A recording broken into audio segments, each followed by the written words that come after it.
और वो सीधे आकर के दुष्यंत के पैरों में गिर गई। उसने आकर के कहा कि पंडित जी, आप मुझे बचा लीजिए, क्योंकि आज मैं अगर जिंदा हूं तो सिर्फ आपकी वजह से हूं। यहां पे दुष्यंत पूरी तरीके से शॉक्ड हो गया था, क्योंकि उसे समझ में नहीं आ रहा था कि ये क्या हो रहा है। तब वो महिला दुष्यंत से कहती है कि मैं अपने प्रेमी के साथ इस जगह से भाग करके जा रही थी। मेरा जो प्रेमी है वो शादी से पहले भी हम दोनों का प्रेम संबंध था, लेकिन मेरे घर वाले बहुत गरीब थे, मेरे पति बहुत अमीर थे, इसलिए मेरे घर वालों ने उनसे मेरी शादी करा दी। मैं अपने प्रेमी से बहुत प्रेम करती थी, इसलिए अब जब मुझे मौका मिला था मैं यहां से भाग करके जाना चाहती थी।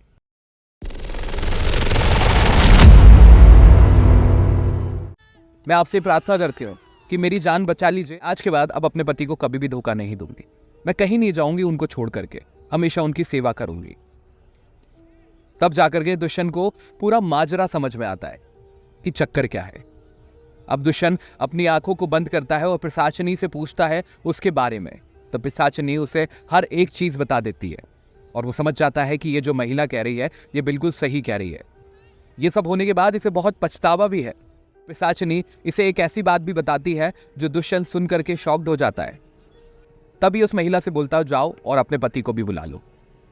और जब उसका पति आता है तो वो आकर के पंडित जी के पैरों को छू करके पूछता है कि बाबा क्या करूं मैं इसका, इसे छोड़ दूं, भगा दूं, इससे मेरे खानदान की नाक कटा दी है। जहां लोग हमारा इतना सम्मान करते थे, इसके बाद ना जाने क्या होगा मेरे खानदान का, लोग मुझे किस नजर से देखेंगे। तब दुष्यंत पिशाचिनी से एक बार फिर से कहता है कि इसका कैरेक्टर भी जान लिया जाए। रामदास सेठ जो है इसका कैरेक्टर कैसा है। तो पिशाचिनी बताती है कि ये एकदम साफ कैरेक्टर का व्यक्ति है, इसने आज तक अपनी पत्नी के अलावा कभी किसी और महिला की तरफ गलत नजर से नहीं देखा। तब दुष्यंत पूरी तरीके से समझ जाता है कि यह व्यक्ति साफ सुथरा है। और तभी पिशाचिनी दुष्यंत को एक बात और बताती है कि यह आदमी कभी बाप नहीं बन सकता। लेकिन खास बात यह है कि पिशाचिनी ने दुष्यंत को एक बात और बताई थी कि वो महिला 1 महीने प्रेग्नेंट है। अभी तक उस महिला को भी ये नहीं पता था कि वो प्रेग्नेंट हो चुकी है। तभी दुष्यंत के दिमाग में एक आइडिया आ जाता है, और जब पिशाचिनी ने ये बात उसे बताई थी तब दुष्यंत इस आइडिया को सोच नहीं रहा था। जैसे ही उसे पता चला कि ये सेठ कभी बाप नहीं बन सकता, उसने अपना दिमाग लगाया और रामदास से बोला कि हाँ, तुम्हारा धन वैभव और अभी तक तुम्हारी जो भी सफलता है वो तुम्हारी पत्नी की वजह से है। मैंने इसके आगे पीछे का सब देख लिया है। यह आज के बाद तुम्हें कभी धोखा नहीं देगी, लेकिन जहां तुम्हारे साथ गलत हुआ है वहीं मैं तुम्हें एक और वरदान देने जा रहा हूं। और ये बोलते हुए दुष्यंत सेठ से कहता है, मुझे पता है कि तुम कभी बाप नहीं बन सकते। बस इतना ही बोलना था। वो रोते हुए सीधे जाकर के दुष्यंत के पैरों में गिर गया। उससे बोला कि बाबा, ये बात तो मैंने आज तक किसी को नहीं बताई, यहां तक कि ये बात तो मेरी पत्नी भी नहीं जानती। ये बात एक बार फिर बोल करके अपने प्रति मेरा विश्वास अटूट कर लिया है। लेकिन बाबा, मुझे ऐसा क्या वरदान देने वाले थे। तब बाबा बोलते हैं कि मैं तुम्हें अब संतान सुख देने जा रहा हूं।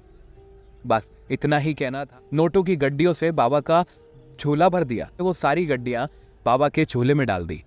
ये देख करके दुष्यंत बहुत खुश हो गया। दुष्यंत कभी फ्यूचर नहीं देख सकता था, लेकिन वो हमेशा कुछ भी मनगढ़ंत कहानी जो 80-90% तक सही होती है लोगों की लाइफ में, वैसा कुछ घुला मिला सा बोल देता था।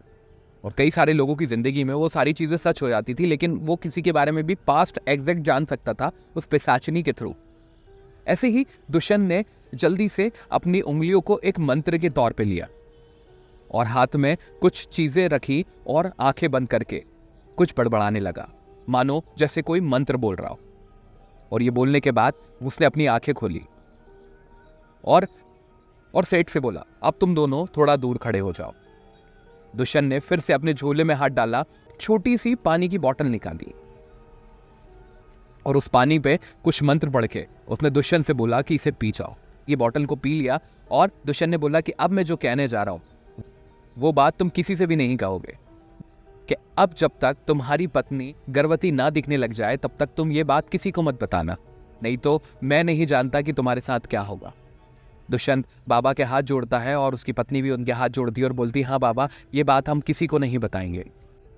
तभी सेठ अपनी पत्नी की तरफ गुस्से की निगाहों से देखता है। दुष्यंत बोलता है कि अब आज के बाद आपको अपनी पत्नी के प्रति कभी भी ऐसी हीन भावना नहीं रखनी है। तो बाबा तभी कमरे में भटकने लगते हैं यहाँ वहाँ कुछ बड़बड़ाते हुए। हालांकि दुष्यंत ये सब चीजें एक तांत्रिक तौर पे कर रहा था, क्योंकि लोग इन सब चीजों पे विश्वास कर लेते हैं।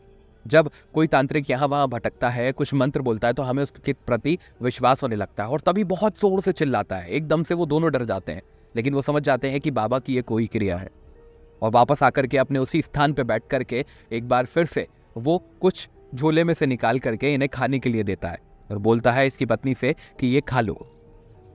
उसकी पत्नी ये खा लेती है और यही दुष्यंत के मन में चलता है कि अभी सेठ ने मेरा झोला माला माल कर दिया है, इसके घर में संतान तो आने ही वाली है, न जाने ये मुझे कितना पैसा देगा। और मनी मन दुष्यंत के अंदर एक चीज और चल रही है कि जहां मेरे पिताजी ने मुझे इतनी सारी ज्योतिषी विद्या सिखाने का प्रयास किया, मैं एक ऐसा आवारा लड़का जिसने उनके ऊपर कभी ध्यान नहीं दिया, आज मैं अपने पिताजी की उसी विद्या से मैं आज अपने पिताजी का एक बार नाम फिर रोशन करने जा रहा हूँ।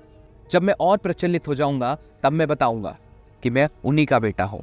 और दुष्यंत के मन में एक चीज और चल रही है, जहां सुल्तान ने उसकी पदवी ले ली है और उसी के लिए वो एक बहुत बड़ा तांत्रिक यज्ञ करने वाला है, जहां वो और भी बड़ी पिशाचिनी को अपने साथ जोड़ने वाला है।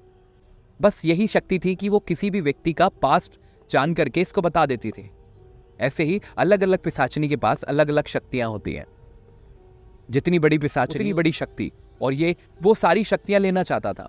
और ये सब दुष्यंत के मन में चल ही रहा था। तभी दुष्यंत इन सब ख्यालों से दूर होता है और उन दोनों की तरफ देख करके बोलता है कि अब आप दोनों के बीच में कभी भी झगड़ा ना हो। आज के बाद आप इन्हें कभी भी धोखा नहीं देंगे। अगर आपने इन्हें धोखा दिया तो अगली बार ये नहीं बल्कि मैंने जो फल आपको दिया है उससे संतान तो उत्पन्न हो जाएगी, लेकिन उसी के साथ अगर आपने इन्हें धोखा देने की प्रयास किया तो आप अपने आप मर जाओगे। और तभी सेठ से भी बोलते हैं मैंने आपको जो पानी दिया है वो पानी शुद्ध है, उसके अंदर मंत्रों से मैंने वो शक्ति डाली है जहां आप दोनों का ये रिश्ता अटूट रहेगा। और लोगों की बात रही तो लोगों को छोड़िए, लोग तो कुछ ना कुछ कहते रहेंगे और हो सके तो आप कुछ दिन के लिए यहाँ से बाहर चले जाएं, आराम से अपनी जिंदगी बिताएं। बस इसी के साथ बाबा वापस अपने स्थान पे आ जाते हैं और आने के बाद जब उन पैसों को गिनते हैं तो वो पैसे 2 लाख रुपए होते हैं।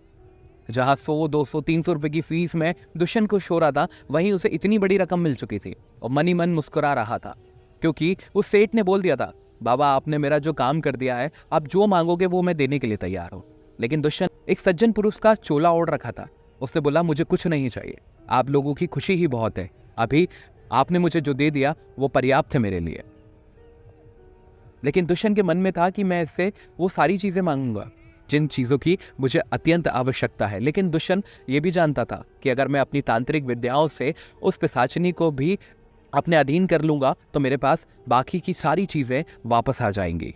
दोस्तों इस कहानी में इतना ही। अगले पार्ट के लिए आप लोग वो हॉरर स्टोरी को जल्दी से सब्सक्राइब कर लीजिए, वीडियो को लाइक कर दीजिए और आप बताइए कि ये दोनों पार्ट अभी तक आपको कैसे लगे हैं। अगले पार्ट के साथ मैं बहुत ही जल्दी आने वाला हूँ। हर रोज आपके लिए एक नई कहानी लेकर के हम आते हैं वो हॉरर स्टोरी पे।